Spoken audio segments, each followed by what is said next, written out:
Vice-Chancellor, USP, DVC Armstrong, Director of Research, Professor Jito Vonolailai, members of the Research Office.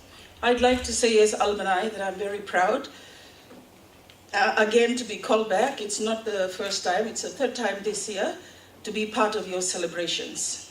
Congratulations, University of the South Pacific. In today's Pacific People's Research Skills Development, I'd like to thank you most profusely for your invitation. The invitation to the Fiji National University, I went and sought the permission of my Vice-Chancellor, who's from Britain, and Otago, who said to me, USP, Fiji National University, Uni-Fiji, we are in this game together. And as a very proud alumni, I stand before you. In today's presentation, I'd like to acknowledge outright Dr. John Willison, whose work we are celebrating today. Please put your hands together for Dr. John Willison. I have titled my presentation, Our USP, Being Present and Seen to Be, and Impacting in Our Pacific. Looking back a bit, in 2008, when we reached our 40th birthday at USP, 2 questions were asked of us. And the 2 questions were from the regional, from our member countries. The 2 questions were, how can you, as a regional institution, increase research contributions to the issues affecting Pacifica? And the second was to build research capacity of people in the region.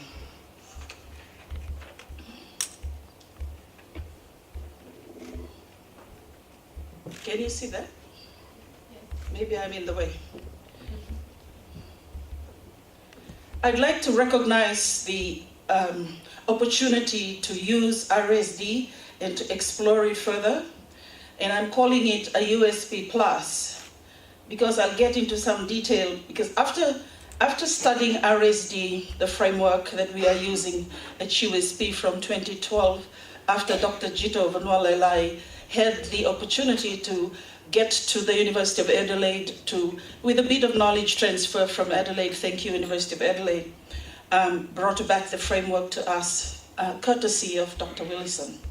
I wanted to just add that with my experience in the Northern Pacific, perhaps the alignment of the institutional learning outcomes, the ILO, the alignment to the program learning outcomes, PLO, and the alignment to the course learning outcome, CLOs, perhaps could also, when I tried to use it, the framework, when I tried to begin to think, because I'd like to use it at FNU, where we have the first 28 PhDs this year as an initial cohort.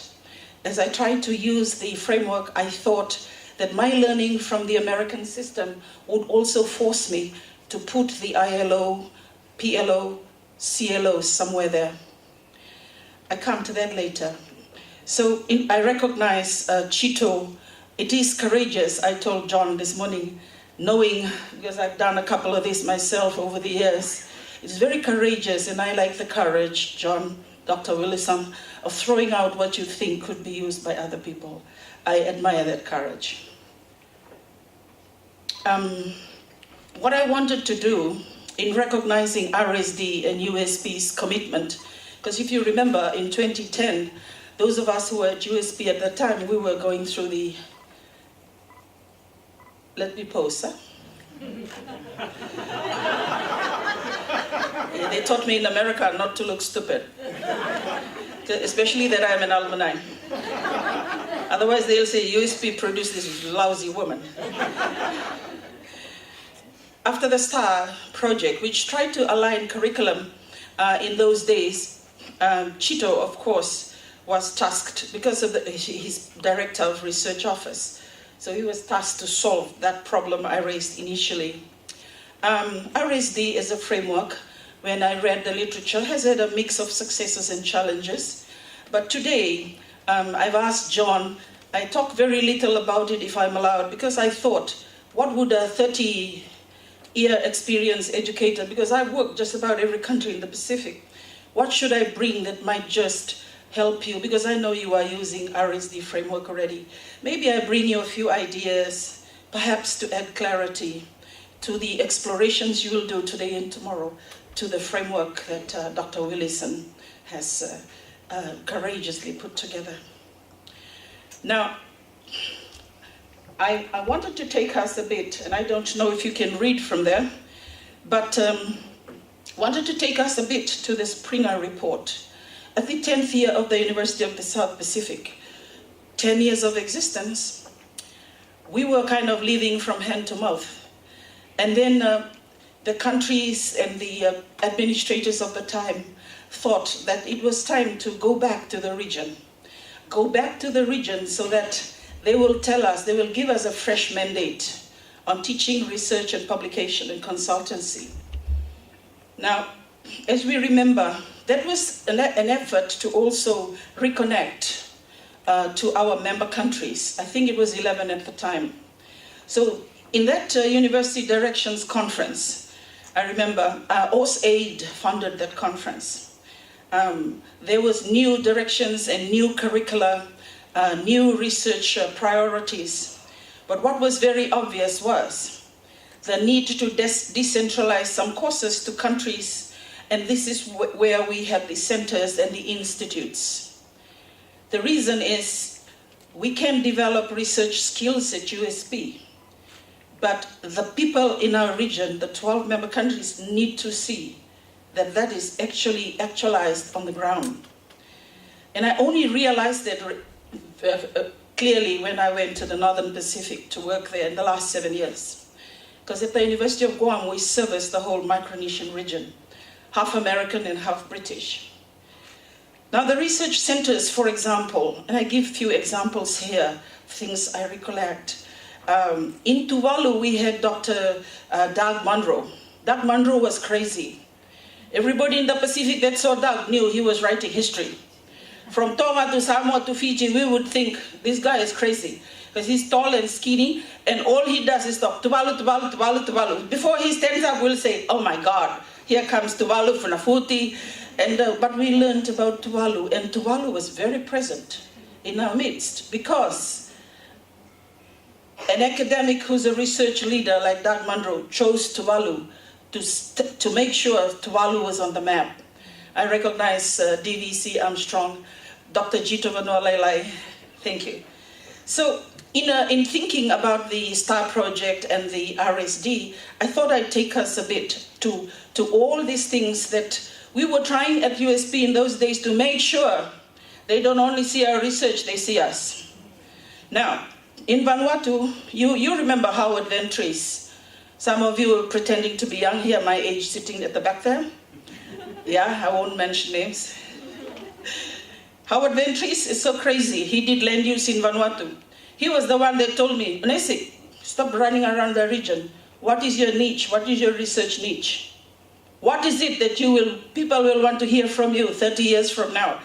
So we had in these people, not only that they were good researchers, they didn't mince their words. These early Europeans who mixed, they would just call us, the Pacific students, and say, Unaisi, stop following Konai. That's what he said to me, that guy, Howard Ventris. What is it that you are going to do to keynote and really? So I thought, let's focus on Fiji and Solomons because those are my backyards. Now, in focusing on Fiji and Solomons through the World Bank project, through the mentor from the University of Auckland, where my master's thesis was examined, in building early relationships of research like that, we went to the Solomon Islands to attend to that World Bank project, 1998. This was just before the problem started in Honiara, the 1999-2003 instability. But in doing that work in the Solomon Islands, we were with people every day. You fly into Honiara, then you fly to the Western Province. You meet the people on a daily basis. They don't know your name, but all they remember is, because my face used to sell the university before, there was a calendar that had my face.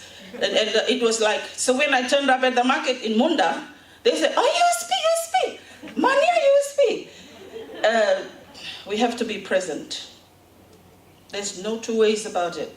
We develop our research skills, we build relationships, we look for mentors as specific people, we look for funding is already there, those who are capable, not all of us are capable to get huge funding. And then we tie ourselves to those people's hips and we go to the region and do the work. The other guy was, of course, Ron Crocombe. The Crocombes are very influential in USP's development. He was doing similar work in Cook Island. Of course, in Samoa, the head of Pacific Studies today, Malaysia, who taught us history at USP in those days, married to Penelope, who was the ultimate epitome of gender research, wife Penelope. Malaysia was writing history in Samoa. Don Peterson, of course, was doing law in Vanuatu and had a big following of research students. And I remember Don refused to sit in any other chair except the big, like a frigate bird chair, cane chair. And when he spoke from that chair, those of us who were young researchers at that time, we wanted to replace him. He was just too good. But he was very magnanimous. He was very big in his wisdom. He was very accommodating. As a professor of law, he taught a lot of us, even those of us in education, because we really aspired because we had good mentors. They gave very big of their time. Randy Thaman, our own Randy, was the expert now in Tonga, was the expert in RMI. What Randy did was to really make USP present in RMI.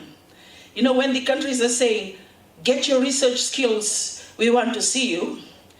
What Randy did was to very carefully, strategically, connect with the center director, Irene, and connect with the sister of the governing governor at the time, Amata Kabua. You remember Amata Kabua? That's the governor that told the people in RMI, you are not going American. I have chosen USP. Why? Because the USP people were forever, some of us, were forever there. We knew just about every village on the island. And not only that, because of the USP presence, we have about 250 Fijian teachers there.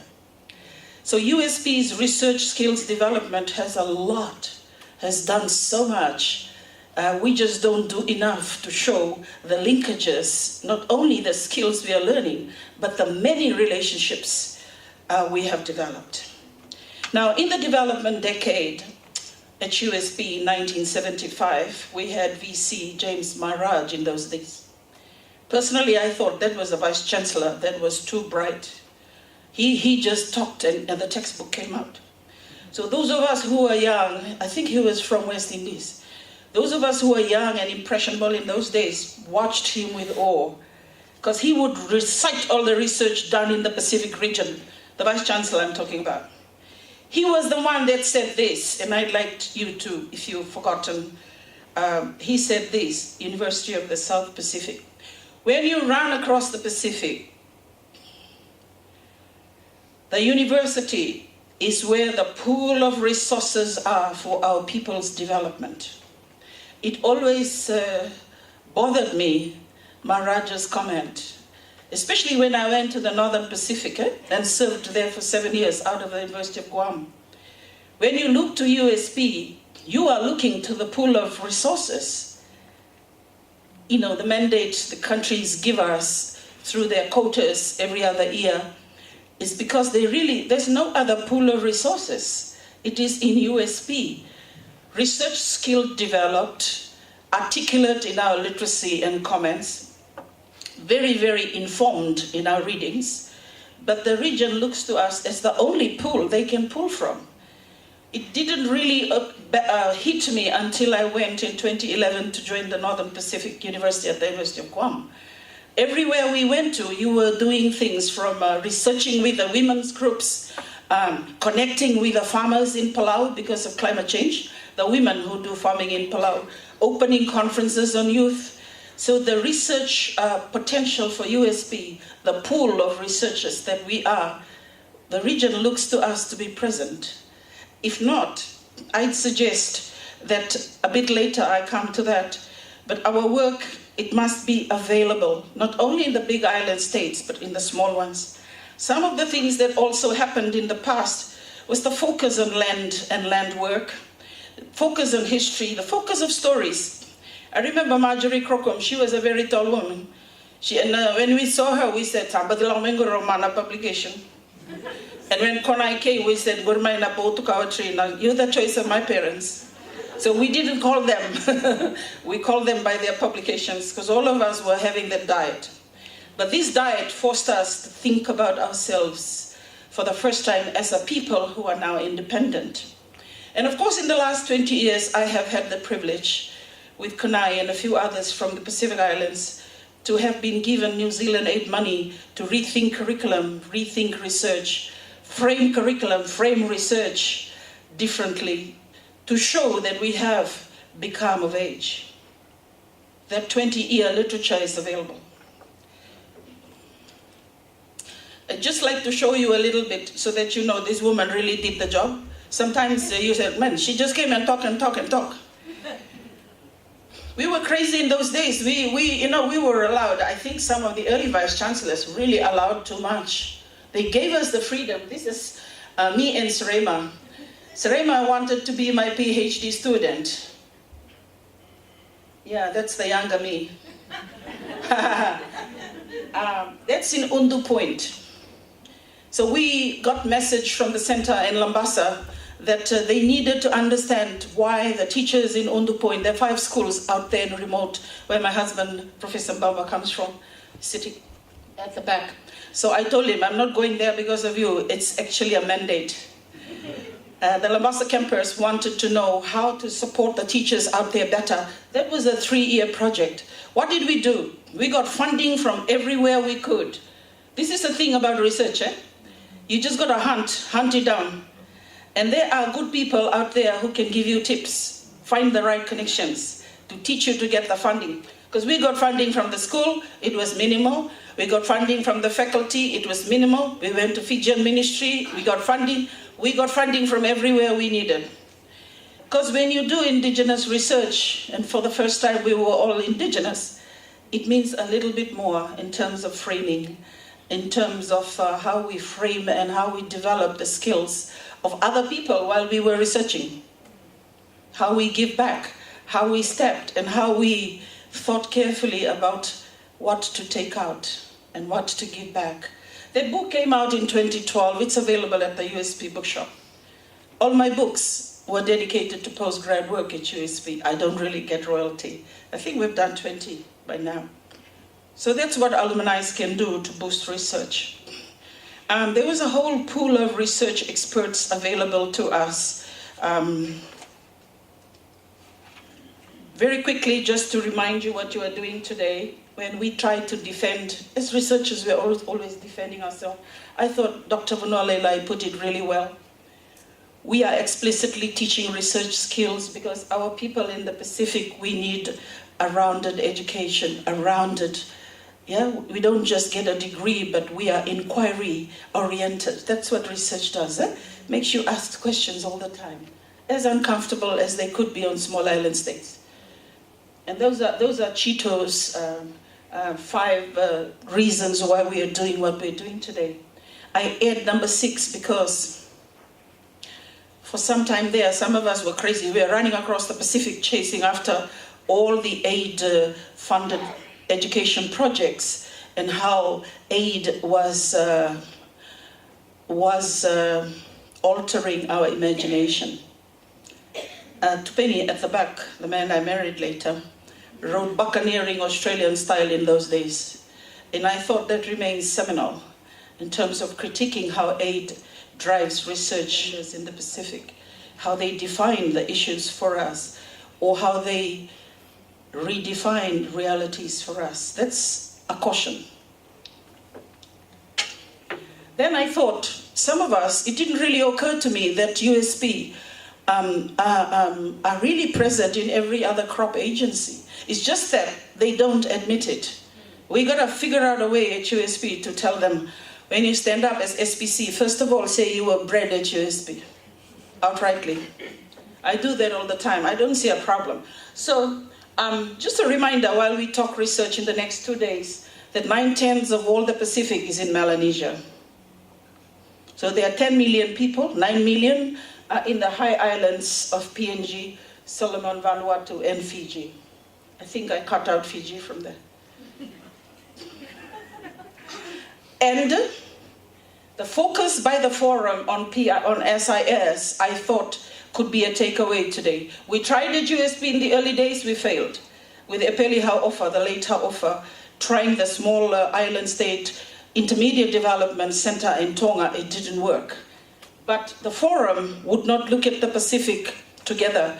It identifies SISs. When I recollect all my years at USP, we had courses on small island development states, and we were attached to Malta, the Center for Small Island Development States. We attached ourselves to Bristol because that's where small island development states literature and research was coming from, with Professor Crossley et al. And Barkas and Brock. But not outrightly do we focus on small island states, and I get to that. In identifying SISs, I'm asking you to think about this. You know, I said that Doug Munro was choosing Tuvalu. The king tide phenomenology, we need good phenomenology research. Maybe some of our students could fly to Tuvalu. I know Dr. Langi, my former student, Dr. Langi sitting here, can ably work together with some of us to do that. The phenomenology, the phenomenon of the king tide that is affecting how we deliver education in some of these SISs. Tokelau. One day I wanted to be the director of Tokelau. They interviewed me and the Samoan woman said, Unaisi, I don't want you to go to Tokelau. I said, why not? She looked at me and she said, in those days I was a lot fragile. She said, we need a man. You know, very thick Samoan, we need a man. I said, why would you need a man? We women have brains too. She said, no, Tokelau is about the boat. I said, I come from a long heritage of boat people. She said, no, you got to be ready to be turfed into the sea. But in my effort to go to Tokelau was not about Tokelau and the research center. I wanted to document the one secondary school on Tokelau and the 3 primary schools as an extreme example of SIS. Because I had imaginations in those days that USP could get a lot more connected to the center in Malta and could get SIS money so that we can be more present in these places. Tokelau is something that is not attended to by USP. Some of us, the men that took Tokelau is another story. I saw him in Samoa all the time I went to Samoa, and I was very pissed off with Ruby Va for that. Because he chose the man. I wanted to talk very quickly about this because it might help us, I hope. As alumni, I wanted to protect USP a little bit. It didn't really occur to me until I went to Micronesia. Let me just explain myself a bit. Why? See, these people, they do research. These people are the people that people see in the region. When they told us in 2010, we want to see that you are addressing issues, these are the people on the ground. But these people who trained at USP, they just don't say it.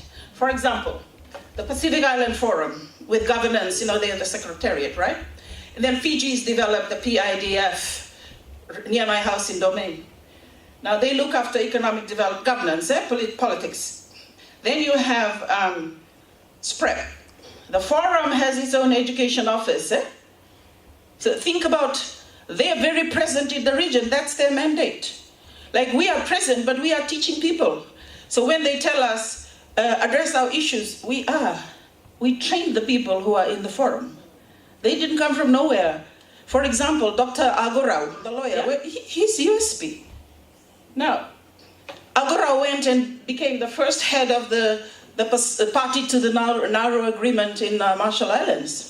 He's a brilliant lawyer, and I've seen him around USP. I'm trying to fish him out, because he's a very close friend. He needs to come to the National University. Chito. But let's go to SPREP in Samoa. All the environment, climate change, mitigation, the guy who's heading the mitigation now came from SPC, but his degree is from USP. The Forum Fisheries Agency in Solomon Islands.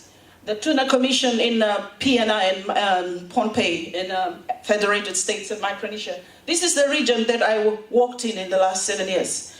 Fascinating experts from around the Pacific. They are from USP. It bothers me when, I tell the people that I eat with, hey, when you stand up to be, to talk, when you open another energy project, this is Rupen Mario, the head of a thing in Samo now. You say you're from USP.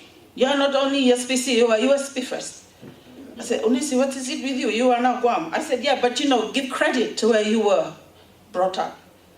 So, University of the South Pacific, I brought this up today because in USP we develop HR, we develop research too. We have consultants, we have undergrad, graduate, we have sub-degrees now. I'm not sure it's correct that we have sub-degrees now. That wasn't your mandate, USP, from the beginning. The problem is we have a region of players that are present in the lives of our people. So USP, when they say, address our issues, we are, but indirectly through the people we trained. Here is what I suggest, that out of my 7 years in the Northern Pacific, I began thinking whether the University of Guam could partner outright with some of these people. Because they have the World Bank, the European Union, heaps of millions, but attaching ourselves as a University of Guam, USP, FNU, could be the way to go. There's a problem with Pacific people, having studied our people for a while. When they don't see you, they think you're not doing anything. Think about that, eh? So the partnerships could use our centers and campuses across the region. It's not too obvious that they are USP graduates. It needs to be made obvious somehow. Wanted to talk a little bit now, if I'm allowed, by Chito, that, just a few examples of what we're doing with the RSD across the Pacific. In Guam, I trained that young lady who became better than me. Kalbo, that's a wrong spelling. She's now studying PhD, University of Hawaii. She did 2 masters with me. One day she said to me, I know we have a graduate symposium research in the university system there. I took my groups to the AEA in America because we are internal travelers. So I often think that besides developing skills, faculty can really work hard with all other stakeholders to give us the money to take Pacific students to conferences where they need to mix with people that have done this good work over the years. I don't care that it's Japan or Philippines or Malaysia, the skills we can bring back, the style, the strategy, the connectivity. So that's what I did in Guam, and this woman benefited quite a bit because I just pushed, and soon everybody in Micronesia knows that that's my student. She was she was something else. Anyway, she started the undergrad journal, she started the undergrad conference, she outrightly taught research. And for the first time, people who were very unbelieving, they said, graduate people can't read, those people will not. She proved us wrong. Half of that was done through slam poetry, painting. So research doesn't have to be boring, especially for undergrad. I learned from my student Kisha. She allowed the kids, because they were Micronesian, they are voyagers, navigators. She allowed them to explore Micronesia in answering their research questions. She mentored and got those of us who are older to help mentoring. But I must just say that I saw her excitement and her energy. I saw that students they saw research as something exciting. She was working overtime, very often getting her family to cook for the students. She supported the students, and on my behalf, I cleaned up the faculty lounge in Guam to make spaces for a bed so that she could rest. Sometimes in the Pacific, it takes a little bit more, because in the developing context of our people, if we want the skills to be transplanted, we gotta figure out, we're gonna strategize, we're gonna get the money, even when there's no money, get it. And then we gotta just going to be there. When we are absent students, there are a lot of words in the Pacific that talk about absence of mentors. They only learn what they see. I talked about this earlier, I talked about this earlier because I think it is something I learned the CLOs, the research skills. When I diagnosed what we were doing in some of our American universities, including Guam, saw that the course learning outcomes explicitly, the graduate attribute, the undergrad attribute, explicitly talked about quantifying quantitative analysis. I'd like to suggest that in the world we live in today, that perhaps if USP can take the lead, we don't just need quantitators, we also need the qualitative analysis skills, as well as the post-qualitative, with post-structural research, with women research, with gender and climate change and all the rest of that. Now, I wanted that, perhaps if you had time, I wasn't able to, I'm still trying, coming here this morning, trying to put the ILOs, the PLOs, and the CLOs, figuring out how to put that into the IRSD framework that Dr. Willison has created for us, for all of us. The next one I'd like to move to very quickly is further examples. Taking from Einstein, that I'm neither especially clever nor especially gifted. I'm just very, very curious. Curiosity is something students in the Pacific can see, can smell, can deduct from those of us who lead researchers. Curiosity. I remember the student of mine that is now faculty at USP that you saw in the picture. She did a master's that didn't really do field work. She didn't have the skills. So in taking her over, I thought I put her into my research project so that she could learn some qualitative, post-qualitative skills. It ended up that she did most of the work, and she was the one that really behaved like the other team leader. That's out of the book we published out of USP in 2012. So yeah, what is the extent of our research skills development besides the framework? Now, the example from Fiji that I was partly involved in is the one there, which is in that Minister Mbole in 2008, same time USP was told to up their research skills. Mbole asked some of us out of USP, asked me for time out. We don't get paid in Fiji, because you're Fijian. They'll pay everybody else except those of us who are Fijian. That's quite Pacific, eh? It's detrimental to our health. But this is the reality.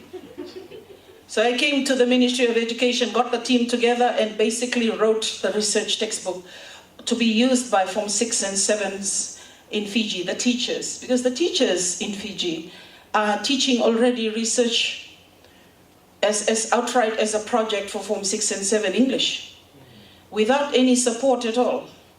Without the graduate programs teaching research skills, they were now asked to teach students.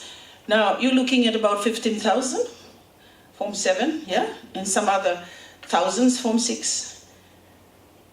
It's just that in the absence of outright teaching, we could be damaging too. So take seriously what Willison has come up with. We did our little bit, put together the textbook, and then took the textbook to the teachers across Fiji. We had to fight to say, give us money, we need to workshop this. We can't take the teachers for granted. Yes, we're researchers, but they will have to run this in the school classrooms. We went to Lambasa, we went to Korobo, we went to Nandi. I just told USP, I need more leave. Akila, my boss in those days, was not very impressed. But USP, because we are regional, we kind of need to work a little differently when it comes to meeting the demands of our people. We can't just check people in, check people out. Faculty need to be absent too, to attend to the needs of our people. So that research text is something we did for Fiji. So pre-degree, before they came to USP, they already, at least the building of inquiry skills, but they would focus on questions and issues of their classrooms and their schools. That is what we were doing. The example from the FNU, the recent one, I got asked to do this because we are a new university, as you know, but we are very old. We've been around since the 1800s, School of Medicine. So the FNU is a difficult place to be because we have colleges that have been around forever, before some of us have arrived. So the difficulty in that is to amalgamate our research trends and understandings and blah, blah, blah.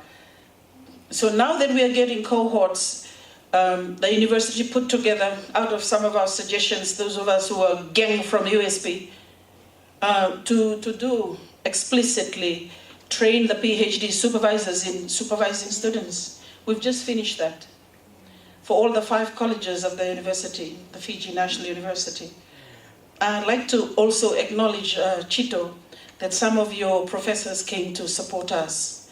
And I look forward to more of that USP, being mother university, think hard about how we groom other younger universities. That is in our constitution at USP. You support national institutions. You don't duplicate what we do, you support it. So, the next one is New Zealand. I'd like to acknowledge here outrightly New Zealand, because a lot of the things I learned, I didn't quite learn it only at USP.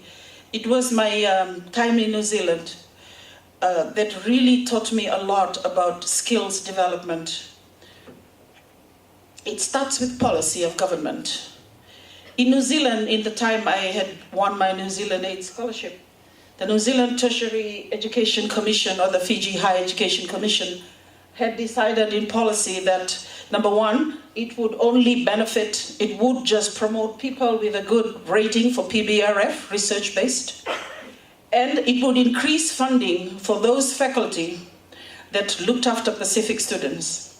That Pacific graduation rates became the thing that all faculty in New Zealand were going to benefit from.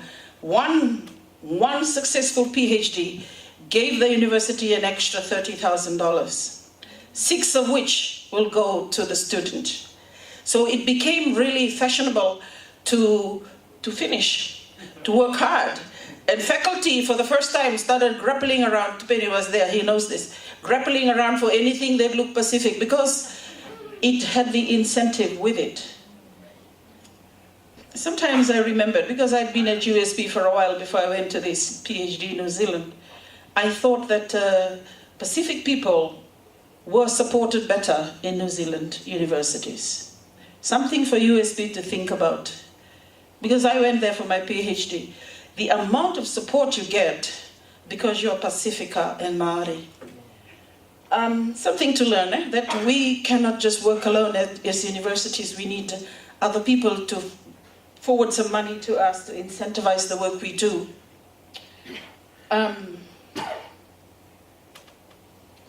Yeah. And then the faculty who were Pacifica, that's Tupeni, my husband, sitting at the back there. I was also part of that because I'd gone in as an in-service faculty already, Kabini. Right across New Zealand, it didn't matter which university you were from.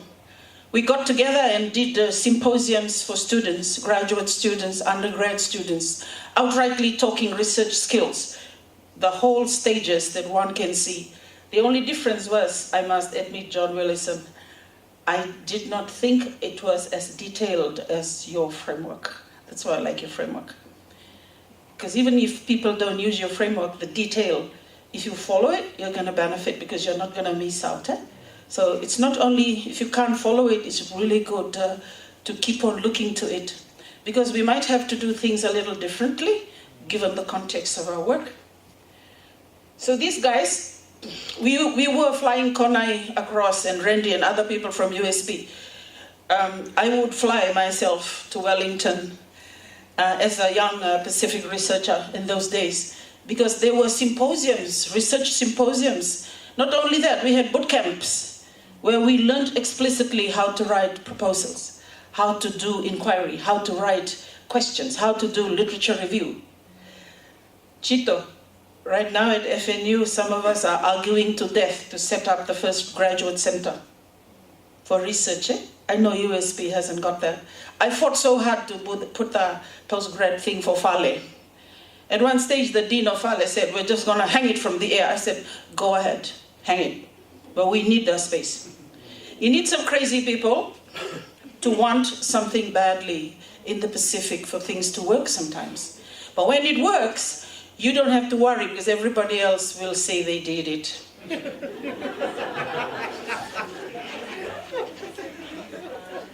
Now, I would like to push this idea here because something about Pacifica people, something about our values, when we don't see leaders, this is why I think USP got it right with Chito, directing research.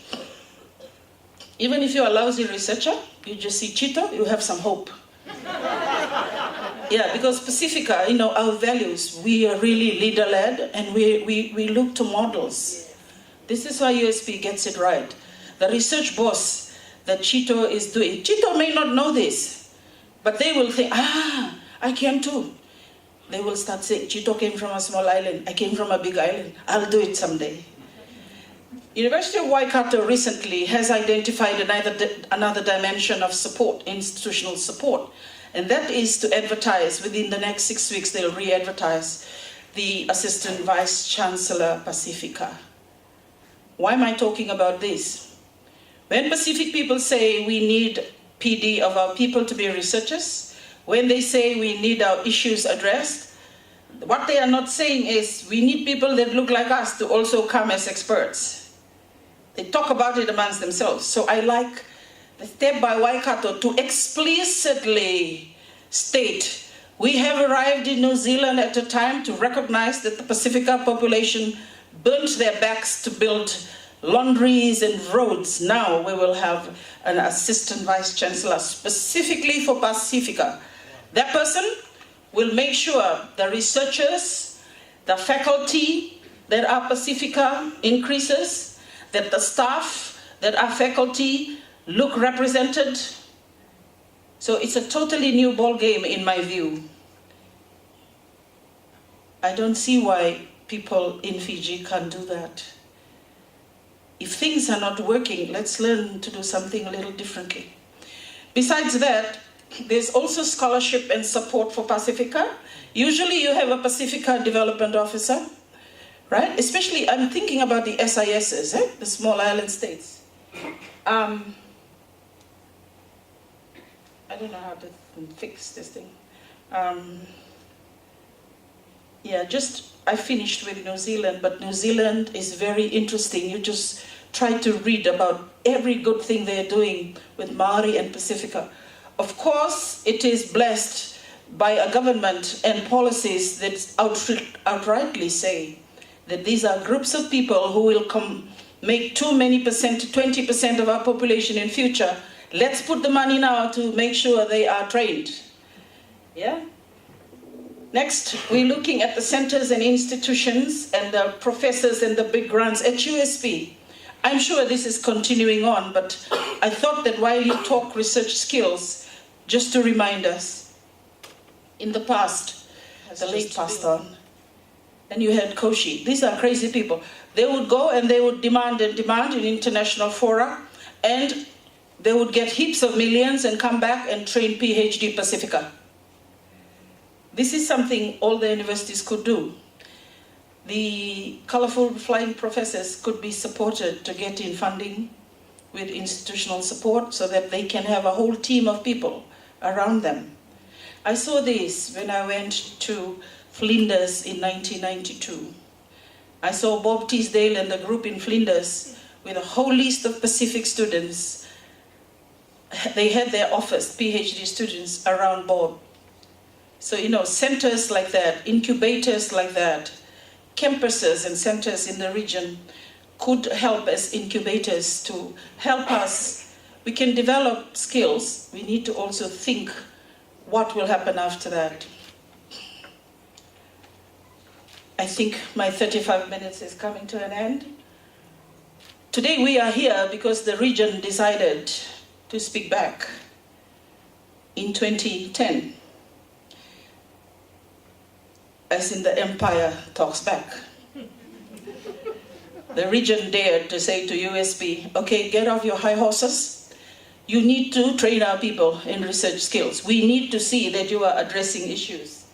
This is why we are here today. We must allow the 12 member countries to speak to us. Sometimes I've watched at USP and other places, researchers come and then they want to fly to the Antarctica to count the ducks. And I have lost my temper a couple of times at USP and become very unprofessional because our agendas in the Pacific at USP must first of all address the 12-member country issues. You know, it gets into our rights as professors because we, as a right, should have our own interests. But in the small islands of the Pacific, we are the resource. Yes? Just a reminder about your graduate attributes, that these need to be tied together. I don't necessarily think it's bad to have it together with the RSD framework, but it's good to have this outrightly. At every course outline should have the ILO, the PLO, and this is the IGLO, should have the IGLO and the CLO. Course content, some spelling. I know Jito said this. At USP we have good generic courses that teach good skills of research already. That's true. Good. This is one thing I wanted to talk about, Pacific research approaches. I'll come to that.